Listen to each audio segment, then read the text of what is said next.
오늘 천국의 삶을 누릴 수 있는 유일한 방법에 대해서 좀 알아보려고 합니다. 우리가 아담이 누렸던 천국이 있었죠. 그러면 아담이 누렸던 천국이 어떤 거였을까요? 그걸 오늘 저희가 좀 이렇게 천국을 누렸구나, 요걸 아는 시간이 좀 됐으면 좋겠습니다. 그리고 하나님의 나라는 너희 안에 있느니라, 이 부제인데 누가복음 17장 20절인데요. 오늘 천국의 삶을 경험하지 못한 자들은 영광의 왕국에도 들어갈 수가 없어요. 진짜 천국에도. 그래서 오늘 천국에 내가 어떻게 삶으로 들어갈 수 있는지 그걸 좀 아는 시간이 좀 됐으면 좋겠습니다. 자, 마태복음 7장 21절에 나더러 주여 주여 하는 자마다 천국에 다 들어갈 것이 아니요 다만 하늘에 계신 내 아버지의 뜻대로 행하는 자라야 들어가리라. 여기서 보면요, 아버지의 뜻을 아는 자가 들어간다라고 이야기를 하지 않고 행하는 자. 그럼 아버지의 뜻이 뭘까요? 아버지의 뜻. 우리 아버지의 뜻이 뭐죠? 네. 아버지의 뜻을 알고 오늘 행하고 있는 자는 어디에 들어간다고요? 은혜의 왕국. 은혜의 왕국에 들어가 있는 자고요. 은혜의 왕국에 들어간 자만이 영광의 왕국, 그러니까 예수님이 재림 때 영광의 왕국에 들어갈 수가 있어요. 자, 누가복음 17장 20절 한번 보겠습니다. 바리새인들이 하나님의 나라가 어느 때에 임하나이까 묻거늘 예수께서 대답하여 가라사대 하나님의 나라는 볼 수 있게 임하는 것이 아니요 또 여기 있다 저기 있다고도 못하리니 하나님의 나라는 너희 안에 있느니라. 우리는 이 땅에 살면서 굉장히 힘들게 삽니다. 여러 가지 일들을 당하게 되죠. 그런데 예수님께서는 하나님의 나라에 들어가라고 합니다. 오늘. 그런 자만이 앞으로 천국에서 살 수 있다라고 이야기를 해요. 근데 내가 오늘 사는데 너무 힘들어, 너무 괴롭고, 그러면 하늘나라에 들어갈 수 있을까요? 그 경험을 못한 사람은 거기에 갖다 놔도 너무 생소한 거예요. 우리가 모르는 지역에 가서 들어가면 어때요? 처음에는 너무 써먹하고 적응하기가 되게 어렵죠. 마찬가지로 내가 오늘 천국을 경험하고 있지 않다면 실제로 천국에 갖다 놔도 적응을 못해서 거기에 갈 수가 없다라는 거예요. 근데 아버지의 뜻은 무엇이라고 이야기하냐면요, 데살로니가전서 4장 3절에 하나님의 뜻은 이것이니 너희의 거룩함이라. 자, 하나님께서는 명확하게 뜻을 저희한테 말씀을 하셨어요. 거룩하라. 그러면 어떻게 하면 거룩하게 살 수 있는 것인가? 이걸 알아야지만 천국에 들어갈 수가 있겠죠. 왜냐하면 아버지의 뜻대로 행하는 자만이 천국에 갈 수 있기 때문에 그렇습니다. 그러면 거룩하게 사는 것이 어떤 삶인가? 우리가 흔히들 거룩하게 산다라고 이야기하면 이런 생각이 들죠. 율법을 철저하게 지키고, 안식일을 철저하게 지키고, 음식을 철저하게 지키고, 또 다른 사람한테 착한 일을 하고, 자, 이런 것을 하는 것이 거룩한 삶이냐? 하나님이 원하시는 거룩한 삶은 히브리서 10장 7절에 이렇게 말씀을 하고 계십니다. 두루마리 책에 나를 가리켜 기록한 것과 같이 하나님의 뜻을 행하러 왔나이다 하시니라. 이 뜻을 쫓아 예수 그리스도의 몸을 단번에 들이심으로 말미암아 우리가 거룩함을 얻었노라. 저가 한 제물로 거룩하게 된 자들을 영원히 온전케 하셨느니라. 여기서 보면 예수님께서 오신 이유가 여기 명확하게 적혀 있어요. 예수님께서 오신 이유는 뭐냐면 하나님의 뜻을 행하러 내가 왔다라고 말씀을 하세요. 그런데 그 뜻이 무엇이냐 하면 십자가에 못 박히시는 것이 하나님의 뜻이래요. 10절에 그 뜻을 쫓아 예수 그리스도의 몸을 단번에 들이심으로 말미암아 우리가 십자가의 뜻을 정확하게 알고 그게 경험이 되면 거룩함을 얻는 행위라는 거예요. 이것이 거룩함을 행하라는 뜻과 똑같다라는 거죠. 그런데 또 놀라운 약속은 뭐냐면 이 거룩함을 한번 경험한 사람들은 그 거룩함이 계속해서 갈망할 때, 원할 때 그 거룩함을 영원히 유지한다라는 거예요. 그럼 이 거룩함이 무엇인가? 그 다음 절에 이야기를 하고 있어요. 자, 16절부터 한번 보겠습니다. 주께서 가라사대 그날 후로는 저희와 세울 언약이 이것이라 하시고 내 법을 저희 마음에 두고 저희 생각에 기록하리라 하신 후에 또 저희 죄와 저희 불법을 내가 다시 기억지 아니하리라 하셨으니 그러므로 형제들아 우리가 예수의 피를 힘입어 지성소에 들어갈 담력을 얻었나니 그 길은 우리를 위하여 휘장 가운데로 열어놓으신 새롭고 산 길이요 휘장은 곧 저의 육체니라. 여기서 보면요, 거룩함을 얻는 방법에 대해서 말씀을 하셨는데 그걸 풀어서 쓴 게 뭐냐면 세울 언약을 내가 이야기하겠다. 그동안에 언약이 있었는데 이제 새로운 언약을 너희한테 주겠다라고 말씀을 하시고, 그 언약이 뭐냐면 내 법을 저희 마음에 두고 저희 생각에 기록하리라. 자, 이 말뜻은 뭐냐면 십자가에 못 박히시고 예수님께서 완성하신 마음이 있습니다. 이 마음을 원하는 사람들한테는 내가 값없이 주겠다. 요게 새 언약이죠. 그러면 그 마음을 받는 자는 어떤 경험을 하게 되냐면 죄책감에서 벗어나게 된다라는 거예요. 그래서 17절에 저희 죄와 저희 불법을 내가 다시 기억지 아니하리라. 그러면 하나님께서는 그 사람의 죄를 더 이상 기억지 않는다라는 거예요. 그럼 기억지 않는다라는 건 어떤 의미냐면 더 이상 그 죄가 생각이 나지 않고 죄를 다시 돌아가지 않는 데까지 마음을 변화시켜 주신다라는 약속을 예수님께서 하고 계시는 거예요. 그래서 19절에 그게 어떻게 일어날 수 있느냐? 예수의 피를 힘입어 지성소에 들어갈 담력을 얻는다. 우리가 지금까지 계속 교제를 하고 있죠. 예수의 피는 십자가라고 이야기를 합니다. 내가 죄를 가지고 회개의 경험으로 들어가라는 뜻이에요. 그럼 우리가 저 이거 잘못했어요 하나님. 여기서 멈추면 죄책감은 계속 남아있죠.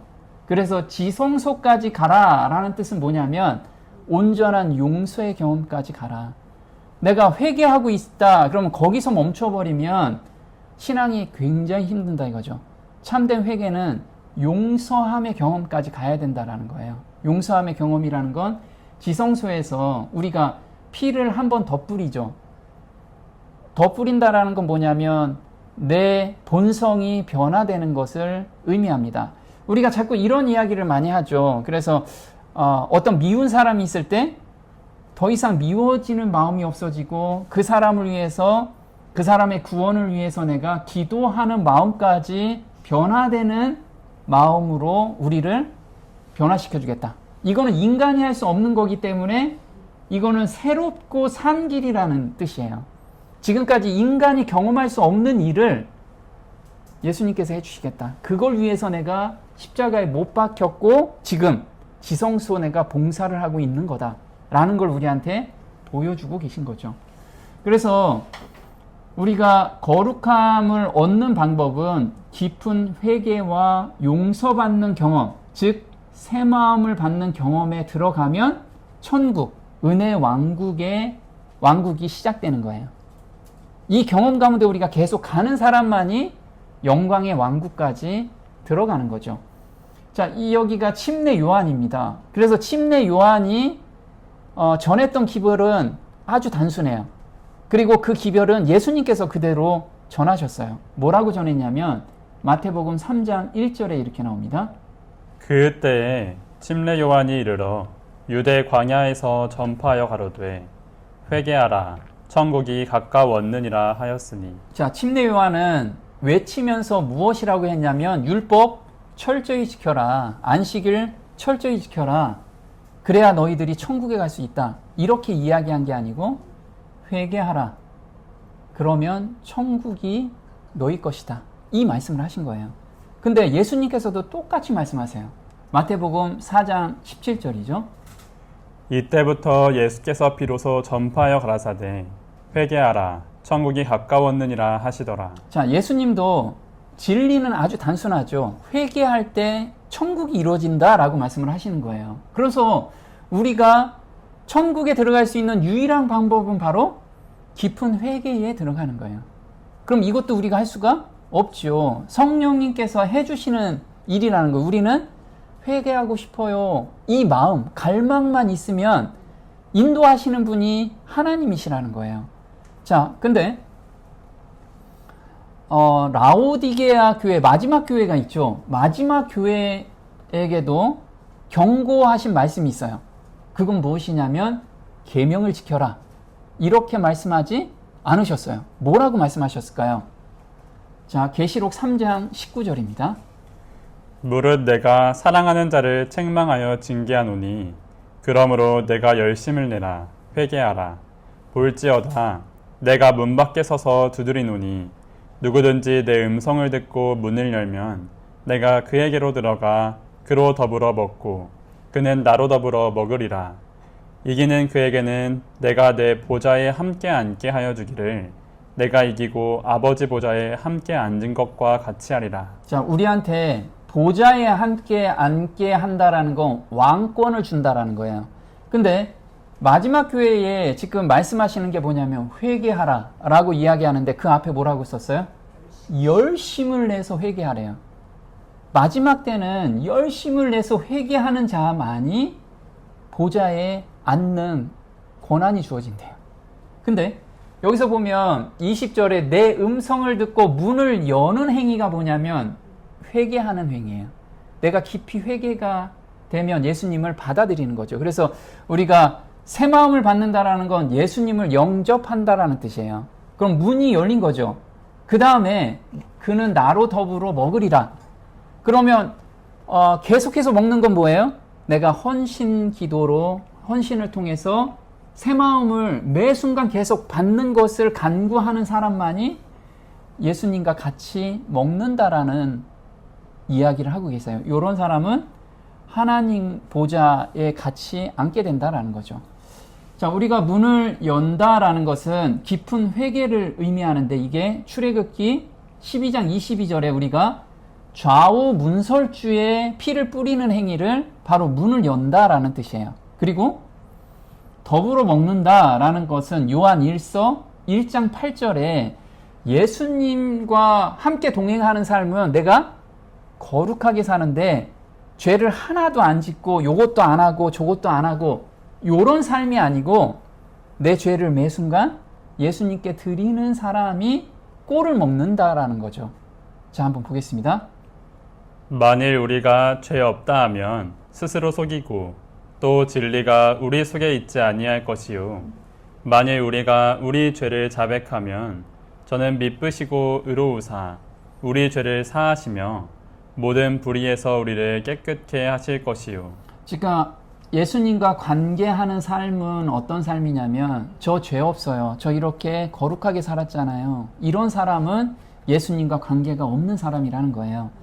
그래서 죄가 비록 죄의 유혹에 내가 넘어갔거나 또 세상 즐거움에 내가 빠져 있을지라도 하나님 저 이 마음 드릴 테니 저 마음 좀 변화시켜 주세요.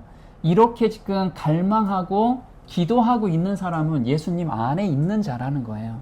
우리는 이걸 알고 하나님께서는 누구보다도 우리의 품성을 알아요. 죄로 기울어지는 성품이 있죠. 이걸 알기 때문에 방법을 알려주신 거예요. 그게 십자가를 저희한테 세워주신 거죠. 자, 보면 회개란 무엇일까요? 원어로 한번 볼게요. 원어는 슈브라고 합니다. 슈브, 회개가. 자, 이게 불타는 모습은 쉰이라고 합니다. 쉰. 그래서 이게 불타는 거죠. 그리고 중간이 바브라고 합니다. 이건 못인데 연결하다, 지속적으로 계속하다라는 뜻이고, 그 다음에 요건 집 모양입니다. 집. 그래서 바브라고 합니다. 바브, 집. 베트라고 하죠.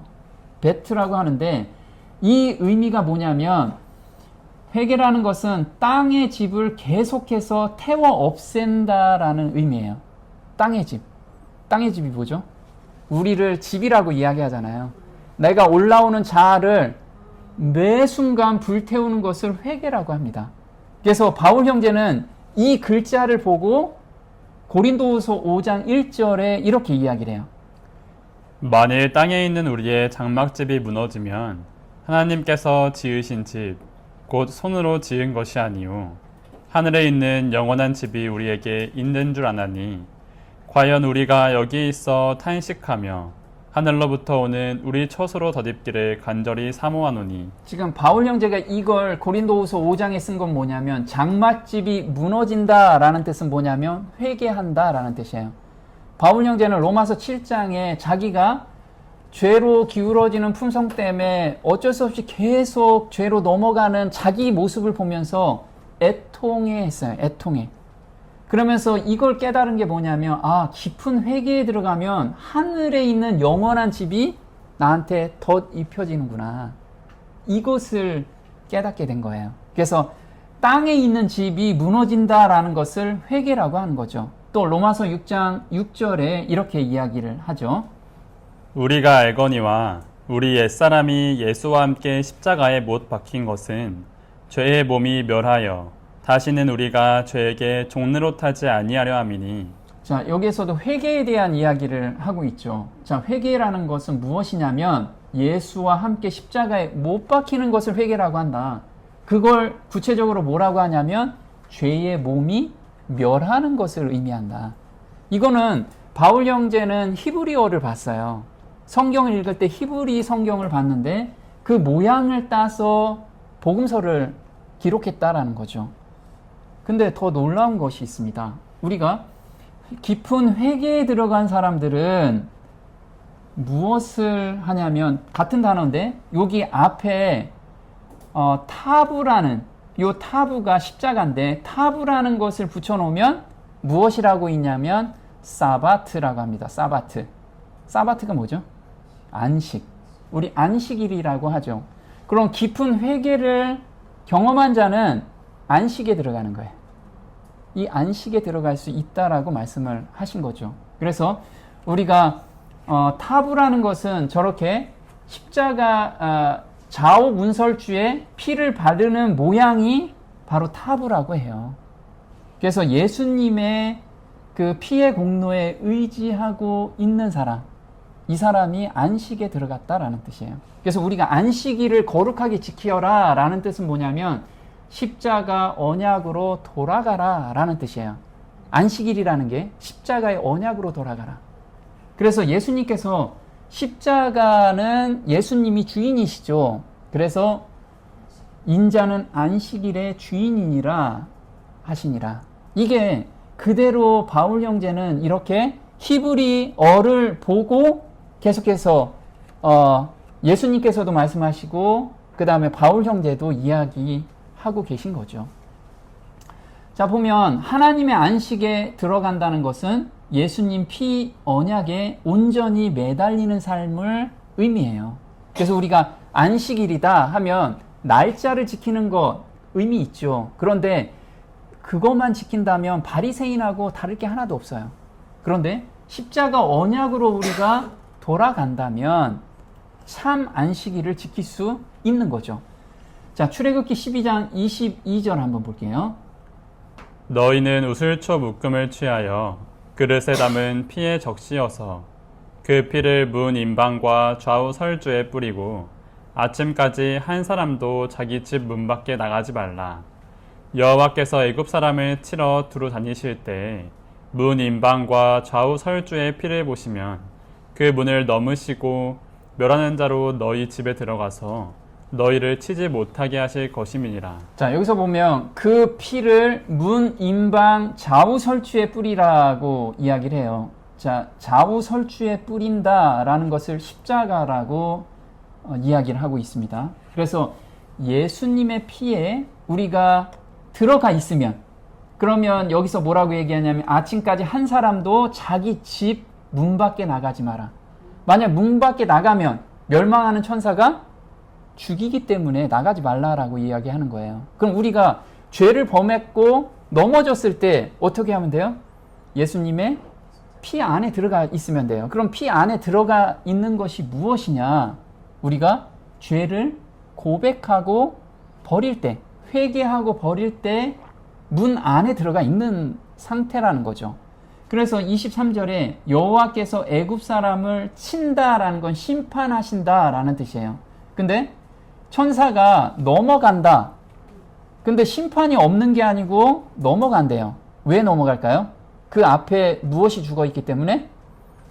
예, 하늘의 장자가 죽어 있기 때문에 그 안에 들어가서 장자를 죽일 이유가 없었던 거예요. 그래서 우리는 문 앞에 예수님께서 죽어 있다라는 것을 믿고 그 안에 들어가 있으면 우리는 사단의 정죄함에서 벗어날 수 있는 거예요. 이걸 믿는다라고 하면.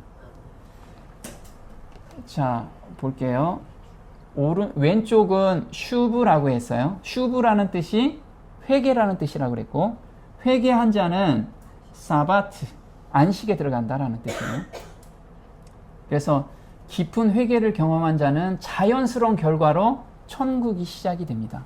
그래서 내가 내 마음에 아직 쉼이 없다라고 하면 나는 깊은 회개의 경험을 아직 못하고 있는 거예요. 자, 히브리서 4장 9절에 이렇게 나옵니다. 그런즉 안식할 때가 하나님의 백성에게 남아있도다. 이미 그의 안식에 들어간 자는 하나님이 자기 일을 쉬심과 같이 자기 일을 쉬느니라. 자, 히브리서는 바울 형제가 썼습니다. 근데 바울 형제가 안식할 때가 하나님 백성에 남아있다라고 써 있어요. 근데 바울 형제는 로마서 7장에서는 안식을 했나요? 못했어요. 왜냐하면 오호라 나는 공고한 자라다 하고 계속 죄에 끌려가는 자기 모습을 보았기 때문에. 그런데 놀랍게도 로마서 8장 1절에 그러므로 그리스도 예수 안에 있는 자에게는 정죄함이 없다라고 정죄에서 벗어나는 경험을 해요. 이때가 바로 깊은 회개를 경험하고 사바트, 참 안식에 들어가고 나서 히브리서 4장을 쓰게 된 거예요. 이 안식에 대한 경험.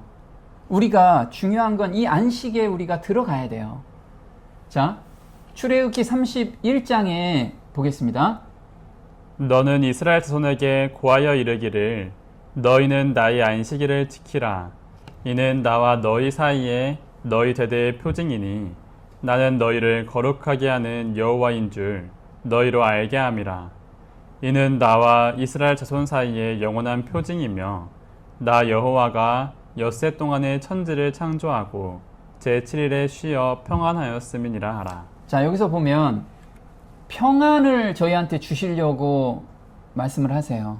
이 안식일을 지키는 것은 그 전에 무엇을 경험해야 참 안식일을 지킬 수 있다? 참된 회개의 경험을 한 자만이 이 출애굽기 31장 13절에 나오는 하나님과 영원한 표징을 내가 경험할 수 있는 거예요. 그러면 내가 안식일을 지키고 있는데 참 쉼이 없다라고 하면 지금 깊은 회개의 경험을 달라고 하나님께 매달려야 된다라는 거죠. 자, 평안이라는 게 있죠. 십자가에 온전히 매달리면 자신의 죄를 자백한다는 뜻이에요. 십자가에 매달리는 게 어떻게 매달려요? 자기의 죄를 온전히 고백하는 거. 깊이 솔직하게 고백하는 행위를 바로 십자가에 매달린다라는 뜻이에요. 그러면 그런 자에게는 평안을 선물로 주신다라는 거죠. 요한복음 14장 26절에 성령께서 해주시는 일이 바로 이런 일이죠. 보겠습니다. 보혜사 곧 아버지께서 내 이름으로 보내실 성령 그가 너희에게 모든 것을 가르치시고 내가 너희에게 말한 모든 것을 생각나게 하시리라. 평안을 너희에게 끼치노니 곧 나의 평안을 너희에게 주노라. 내가 너희에게 주는 것은 세상이 주는 것 같지 아니하니라. 너희는 마음에 근심도 말고 두려워하지도 말라. 지금 예수님께서 저희한테 깊은 회개의 경험으로 들어간 자한테는 선물로 평안을 주신다라고 말씀을 하셨는데 이 평안은 근심도 없고 두려움도 없대요. 이 평안. 그럼 우리가 지금 세상 살다 보면 근심 걱정 굉장히 많죠. 이때 근심 걱정 좀 없애주세요 한다고 없애지지가 않아. 우리는 내가 하나님과 지금 교제 가운데서 떨어진 게 무엇인지 그거부터 돌아가면 그 평안은 선물로 주신다라는 거예요. 우리는 원인을 제거해야 돼. 원인을 알고 그걸 간구해야 된다라는 거죠. 그래서 이미 안식에 들어간 자는 나의 뜻을 아버지의 뜻에 맞추기 위해서 피 흘리기까지 싸우는 경험을 의미해요. 자, 내가 안식에 들어갔으니까 이제 평안하게 산다. 이걸 의미한다는 게 아니라는 거예요. 자, 예수님께서 참 안식에 들어간 자의 모본이죠. 자, 예수님께서 누가복음 22장 42절에 이렇게 말씀하십니다. 가라사대 아버지여 만일 아버지의 뜻이거든 이 잔을 내게서 옮기시옵소서. 그러나 내 원대로 마옵시고 아버지의 원대로 되기를 원하나이다 하시니 예수께서 힘쓰고 애써 더욱 간절히 기도하시니 땀이 땅에 떨어지는 핏방울 같이 되더라. 지금 예수님께서는 자아에서 올라오는 이 자아를 하나님께 온전히 맡기는 그 기도를 간절하게 했어요. 그래서 변화를 받는 거죠. 우리한테 그 경험을 하라고 말씀을 하고 계시는 거예요. 그러니까 내가 지금 걱정하고 있는 것이 무엇인지 그 원인이 하나님과 떨어져 있다라고 하면 지금 하나님께 매달리라는 거예요. 그리고 내가 용서 못하는 일, 그런 일들이 있다라고 하면 하나님께 마음의 변화까지 달라고 매달리는 사람, 그게 깊은 회개를 경험한 자들이라는 거죠. 자, 자기의 무가치함을 깊이 깨닫고 십자가 안으로 들어간 자들이 천국의 삶을 살게 돼요. 근데 이 예표를 주셨는데 산상보훈 1보훈에서 8복이 있습니다. 그 8복 중에서 첫 번째에서 네 번째 복이 바로 회개에 대한 이야기를 하고 계시는 거예요. 그리고 다섯 번째 복에서 여덟 번째 복이 천국을 의미하고 있습니다. 그래서 우리가 8복 중에서 4복은 회개를 경험한 자들이 다시 5복에서 8복까지의 천국의 삶을 이 땅에서 산다라는 뜻이에요. 이 땅에서. 그럼 내가 이 천국은 예수님이 누렸던 천국이고 그 다음에 아담이 누렸던 천국이에요. 그럼 내가 이 땅에서 아담이 누렸던 천국이 무엇인지 알면 좋겠죠. 경험하고 있으면 더 감사가 되겠죠. 두 번째는 베드로의 깊은 회개고 50일 후에 이른비 성령을 받았을 때 천국이 시작했어요. 우리는 늦은비 성령 받을 때 천국이 시작되겠죠. 그런데 이 땅에서 지금도 천국을 우리가 경험할 수 있다라는 거예요. 그 맛을 볼 수 있다라는 거죠. 바울 형제가 로마서 7장의 깊은 회개를 경험하고 로마서 8장에서 천국을 경험하게 돼요. 그래서 로마서 8장에서는 더 이상 죄책감에 내가 눌리지 않는 그 경험 가운데로 들어간 바울 형제의 고백이 로마서 8장입니다. 자, 아브라함과 야곱의 그 회개의 경험, 야복강의 경험과 모리아산의 경험. 근데 둘 다 여호와의 이레를 경험하게 돼요. 이게 천국의 삶을 보게 된 거죠. 그래서 산상보훈에서 천국이 어떤 건지 우리가 잠깐 보도록 하겠습니다. 자, 에덴 동산에서 하나님께서 부르셨어요. 그리고 아담과 하와는 첫째 날을 맞이한 것이 바로 안식일이었죠. 그날에 무엇을 보여줬냐면 복을 주셨어요. 이 복이 예수님께서 팔복으로 풀어주신 거예요. 아담한테 준 복이 무엇인지 예수님께서 우리한테 보여준 것이 팔복이라는 거죠. 그래서 팔복을 우리가 깊이 연구하면 아담과 하와한테 준 복을 이해할 수가 있어요. 자, 창세기 1장 27절입니다. 하나님이 자기 형상 곧 하나님의 형상대로 사람을 창조하시되 남자와 여자를 창조하시고 하나님이 그들에게 복을 주시며 그들에게 이르시되 생육하고 번성하여 땅에 충만하라. 땅을 정복하라. 바다의 고기와 공중의 새와 땅에 움직이는 모든 생물을 다스리라. 여기서 보면 하나님의 형상대로 사람을 창조하시고 첫날에 복을 주셨어요. 그래서 일을 열심히 하라고 하신 게 아니고 복을 누려라. 이게 안식일이거든. 복을 누려라. 하늘의 평안함을 누려라. 우리한테 준 기별이 복을 누리라는 거예요. 자, 하나님의 형상은 아담은 예수님과 같은 성품이었어요. 왜냐하면 하나님이 자기 형상과 모양대로 사람을 창조했기 때문에 그렇죠. 그래서 아담의 품성은 예수님의 품성하고 똑같죠. 그럼 예수님의 품성은 어떤 거였을까요? 예수님의 품성은 마태복음 11장 28절에 예수님의 품성이 나옵니다. 수고하고 무거운 짐진 자들아 다 내게로 오라.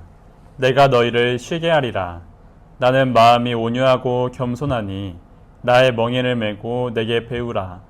그러면 너희 마음이 쉼을 얻으리니 이는 내 멍에는 쉽고 내 짐은 가벼움이라 하시니라. 자, 아담의 품성은 어떤 품성이었냐면 마음이 온유하고 겸손했어요. 아담은. 그래서 온유하고 겸손했기 때문에 왕권을 준 거예요. 지구를 다스릴 수 있는 권한을 준 거죠.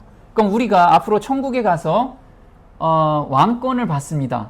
그러면 어떤 마음이어야지만 왕권을 받을까요? 바로 마음이 온유하고 겸손한 자만이 받을 수가 있어요. 그럼 이 땅에 은혜의 왕국에 들어갈 사람도 바로 마음이 온유하고 겸손할 때만 그것을 누릴 수가 있어요. 그럼 온유하고 겸손하다는 것을 우리가 무엇인지 알면 좋겠죠. 자, 마음이 온유하다라는 뜻은 무엇이냐면 이렇게 야생마를 길들이라라는 뜻이에요. 원어가 야생마를 길들이라. 그러면 내가 올라오는 내 품성들 있죠. 성격들, 성질 막 있죠. 옛날 성질들. 이것을 다스리는 것이 온유하다라는 뜻이에요. 온유하다. 근데 요걸 좀 더 구체적으로 보면요. 민수기 12장 3절에 이 사람 모세는 온유함이 지면의 모든 사람보다 승하더라. 그래서 모세를 이스라엘 백성들의 리더로 세울 수 있었던 것은 바로 이 온유함 때문에, 이 온유함이 왕권을 갖는 성품이에요. 그럼 우리도 이 땅에서 온유함을 간구하는 게 되게 좋겠죠. 그럼 원어로 한번 보면요. 온유하다라는 뜻은 뭐냐면 아나부라고 합니다. 아나부. 자, 여기 첫 번째 게 눈처럼 보여요. 눈. 이 아인이라고 하는데 보다라는 뜻이에요. 그리고 두 번째는 이렇게 새싹같이 보이죠. 새싹. 이게 원어로는 눈이라고 합니다. 씨앗, 생명이라고 이야기를 하죠. 그리고 아까 안 것처럼 바브. 이 바브는 연결하다, 못 이런 뜻인데 요거를 뜻을 풀이하면 이렇습니다. 아이는 뭐냐면 내면의 통찰을 의미해요. 사람을 볼 때 이 사람이 지금 나한테 어떤 안 좋은 행동을 막 하고 있어요. 그 겉모습을 보는 게 아니고 그 사람을 지금 지배하고 있는 무엇인가를 보는 거예요. 그 사람, 우리도 마찬가지죠. 나를 어떤 때는 누군가가 지배하는 것 같잖아요. 사단의 생각으로 내가 끌려가는 거. 그 모습을 보면 어떻게 생각할까요? 그 사람을 위해서 기도하게 되겠죠. 이렇게 아인이라는 것은 겸손은 눈에 보이지 않는 것을 보는 내면의 통찰력에 있다라는 거예요. 자, 겸손한 자, 이렇게 아인으로 본 사람이 누구냐면 예수님이셨죠. 자, 예수님께서는 누가복음 22장 31절에 이렇게 말씀하십니다. 시몬아 시몬아 보라 사단이 밀 까부르듯 하려고 너희를 청구하였으나 그러나 내가 너를 위하여 내 믿음이 떨어지지 않기를 기도하였노니. 자, 지금 시몬 앞에서 이야기하는 시몬의 그 뒤에서 지금 조절하고 있는 사단을 보고 있었던 거예요. 예수님께서는. 그래서 시몬을 위해서 기도하게 되신 거죠. 우리도 마찬가지라는 거죠. 이렇게 내면의 눈으로 사람을 볼 수 있는 그것이 온유함 중에 하나 들어가 있다라는 거예요. 두 번째, 눈이라는 것은 생명의 씨앗이에요. 생명의 씨앗인데 이런 거죠. 진정한 겸손은 자기를 지우는 게 아니라, 지우는 게 아니래요. 하나님, 저 이거 안 하게 해주세요. 저 이거 꼭 좀 하게 해주세요. 이렇게 하는 게 아니라 생명을 품는 상태를 의미한다라는 거예요. 예수님의 의를 주세요. 예수님의 마음을 주세요. 저 요거 안 하게 해주세요가 아니고 예수님의 마음을 주세요. 요걸 간구하는 것이 바로 온유함에 들어간다라는 거예요. 자, 바브라는 거는 뭐냐면 연결하다. 그래서 겸손한 자는 하나님과 사람 사이를 연결하는 자를 의미해요.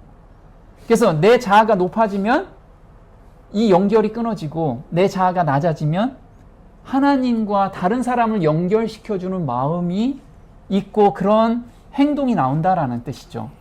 그러면 온유한다라는 뜻은 정말 많은 뜻이 포함이 되어 있죠. 뭐냐면 내면의 통찰력을 보며 생명을 매 순간 갈망하는 사람, 그리고 하나님과 사람 사이를 연결하려는 마음을 가진 사람이 바로 온유한 사람이에요. 이 온유함이 모세는 가장 승했다라는 것은 뭐냐면 모세를 다른 사람들이 막 욕해도 그 사람 뒷면에 있는 것을 보았기 때문에 다 용서가 됐어요. 우리가 지금 용서가 안 된다라는 건 그 사람 뒷면에 조절하는 무엇인가를 보지 못하고 있기 때문에 그런 거죠.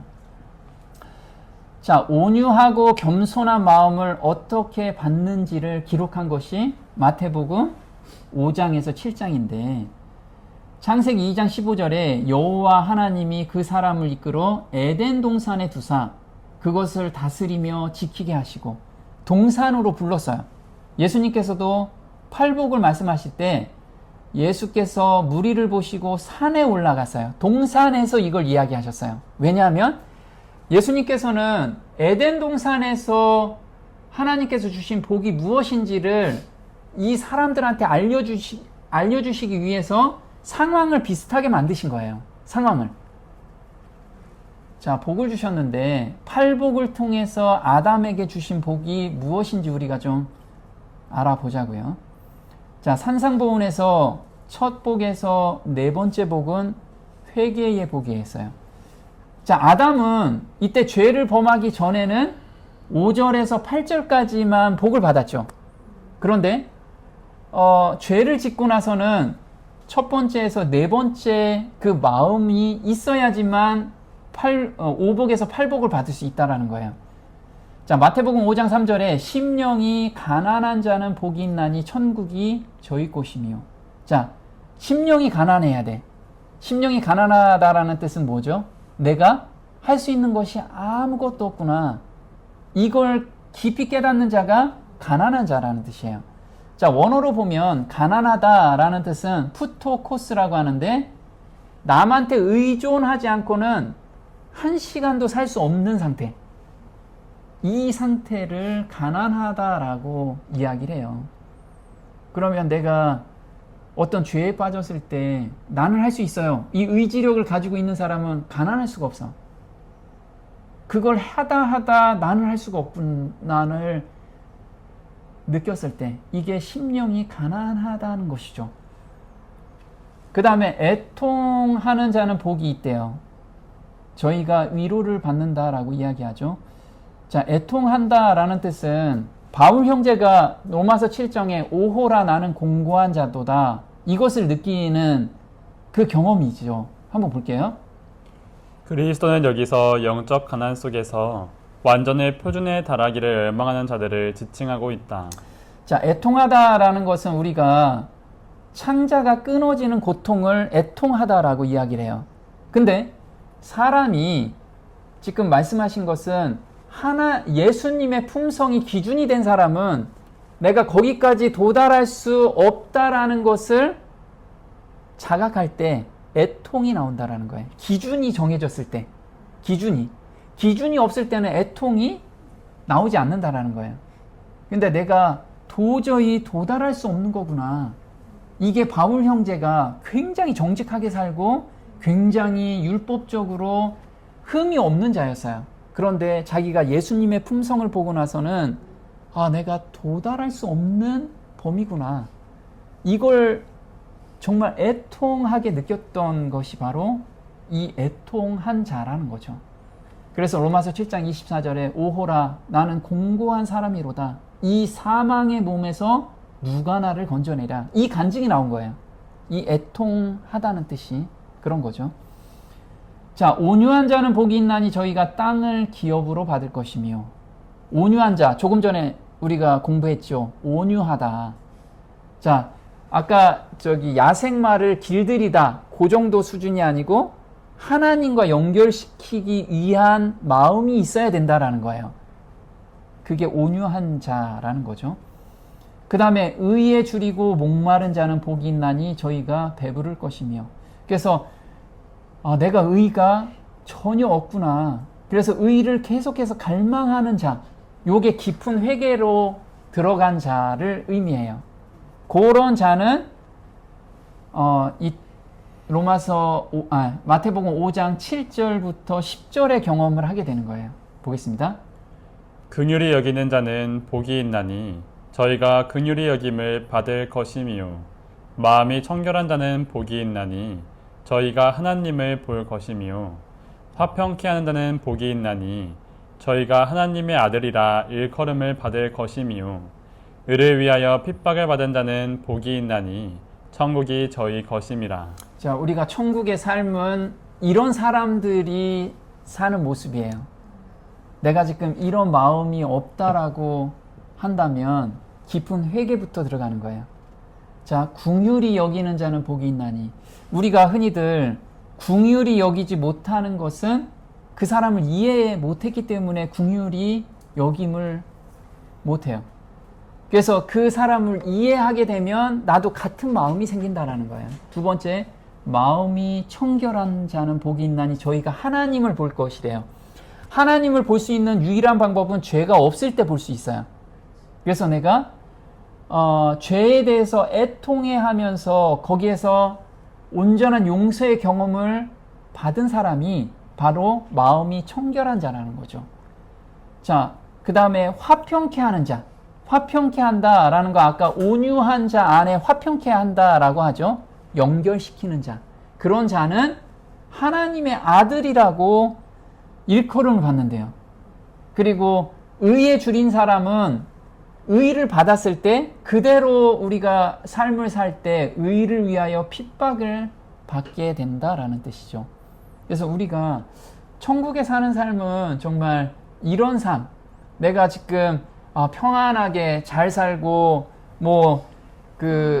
이 땅에서 너무 잘 되고 그래서 이게 천국이구나, 이게 아니고 이런 마음을 가지고 있는 자가 천국에서 사는 거고 왕권을 받는 사람이라는 거, 우리가 이 마음을 갈망하면서 사는 저와 여러분이 됐으면 좋겠습니다. 오늘 여기까지 하겠습니다.